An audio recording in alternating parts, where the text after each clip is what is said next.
CNN. President Donald Trump's statement encouraging police officers to be rough with people they arrest has drawn criticism in law enforcement circles for sending the wrong message at a time of heightened tensions with the public. As a department, we do not and will not tolerate roughing up prisoners, the Suffolk County Police Department said in a statement. Trump delivered a combative law and order speech in the New York suburb Friday, calling gang members animals and praising law enforcement for being rough. Speaking before law enforcement officers, Trump praised the aggressive tactics of immigration officers and suggested that police shouldn't protect the heads of handcuffed suspects being put in the back of a car.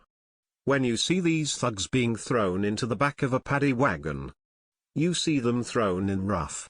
I said, please don't be too nice, Trump said to applause, referring to officers shielding prisoners' heads with their hands. Like, don't hit their head and they've just killed somebody. I said, you can take the hand away, okay? From Boston to Los Angeles, however, law enforcement agencies pushed back. The police statement in the suburb where Trump spoke added, the Suffolk County Police Department has strict rules and procedures relating to the handling of prisoners, and violations of those rules and procedures are treated extremely seriously. A Boston Police Department statement said its priority has been and continues to be building relationships and trust with the community we serve. As a police department, we are committed to helping people, not harming them.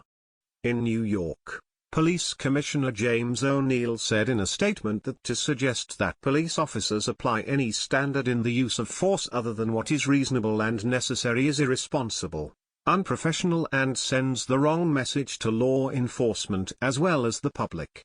The head of the New York City agency tasked with investigating complaints against officers also denounced the remarks. President Trump's comments fly in the face of the responsibility our city's officers display in the line of duty, Maya Wiley, chairwoman of the Civilian Complaint Review Board, said in a statement. But for many communities in our city, President Trump's comments only stoke fears of interacting with officers. President Trump's speech today was shameful, dangerous, and damages the progress our city has made toward improving police-community relations. The Gainesville, Florida, Police Department said on Facebook the president has no business endorsing or condoning cops being rough with arrestees and suggesting that we should slam their heads onto the car while putting them in. Trump's remarks set modern policing back and erased a lot of the strides we have made to build trust in our community. Gainesville police spokesman Ben Tobias took to Twitter to rebuff the president's position.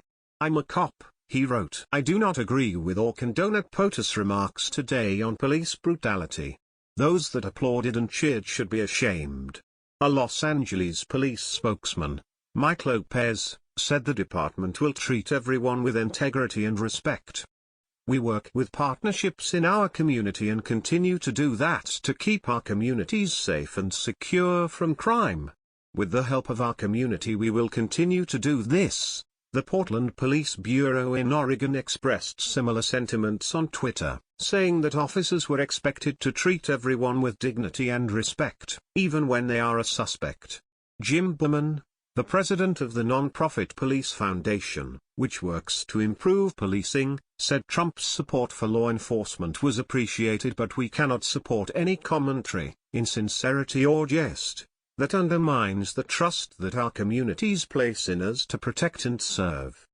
The topic of rough police tactics is a sensitive one in Baltimore, a city still reeling from the April 2015 death of Freddie Gray after he was arrested and put in the back of a police van. Are you kidding me? This is disgusting, Baltimore County Executive Kevin Kamenetz wrote on Twitter about Trump's remarks on the handling of suspected criminals. There was no immediate response from Baltimore's police department, where 6 officers were charged in connection with Gray's death. The 25-year-old suffered a fatal spine injury while being transported in the van. The cases against the officers, who were charged with crimes ranging from reckless endangerment to murder, ended without convictions. Trump's Justice Department is charged with enforcing a sweeping consent decree with reforms for Baltimore's police department after a federal investigation, launched in the wake of Gray's death, revealed patterns of discriminatory and unconstitutional policing. Attorney General Jeff Sessions earlier this year directed his lawyers to ask the judge for additional time for the department to review the proposed decree to ensure it aligned with the priorities of the Trump administration on crime reduction. Several rights and civil liberties groups also criticized the president's law enforcement remarks, but the head of the Suffolk County Deputy Sheriff's Police Benevolent Association said his members backed Trump's message. For the first time in many years we feel we have a president who supports law enforcement, John Becker said in a statement. The group Blue Lives Matter tweeted that Trump's remarks were made in jest. Trump didn't tell police to go out and brutalize people as the media would have you believe, the tweet said. It was a joke.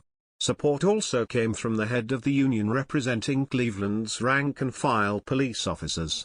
Without addressing Trump's specific comments on Saturday, Detective Stephen Loomis, president of the Cleveland Police Patrolmen's Association, told CNN there is unwavering support for Trump from law enforcement agencies across the country. Not surprisingly, Trump's comments have been completely taken out of context by the racially exclusive and divisive profiteers seeking to call into question his support of all law-abiding citizens and the law enforcement that live and work among them, Loomis said in a statement to CNN.